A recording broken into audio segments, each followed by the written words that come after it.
Hey, my name is Carolyn Burbage, and I'm going to be reading from 2 Timothy 2:1-2, which says, "You then, my child, be strengthened by the grace that is in Christ Jesus. And what you have heard from me in the presence of many witnesses, entrust to faithful men who will be able to teach others also."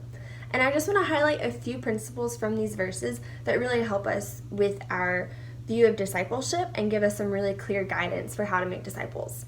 First, this is easy to overlook, but Paul starts this by saying, "Be strengthened by the grace that is in Christ Jesus." And this is so important as we embark on discipleship that we are coming at this from a foundation of being strengthened by the grace that is in Christ Jesus. That is what sustains discipleship. That is what provides the motivation for discipleship. That is what empowers discipleship, is the grace that we find in Christ Jesus. Second, Paul says, "What you have heard from me in the presence of many witnesses, entrust to faithful men." So Paul identifies Timothy as a learner. Timothy heard these things from Paul. And that's something that as we go into discipleship, we have to remember that we first are disciples. We have to be coming at discipleship and discipling others from a place and a posture of humility, from a posture of being a learner. We have to be gleaning wisdom and gleaning insight and knowledge from those who are more mature in their walk, from those who have learned more than we have and have walked through things we haven't, and then we are the conduit of those things we learn to the next generation of disciples.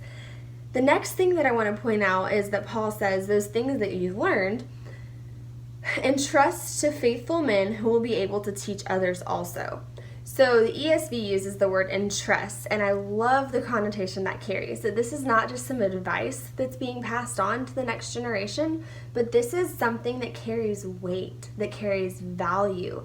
When you entrust something, you are expecting the person that takes that thing to invest it, to care for it, to safeguard it. So what we're passing on is something that has value. It is something that requires an action step. And that's why what we're passing on to those who are faithful and those who will be able to teach others also.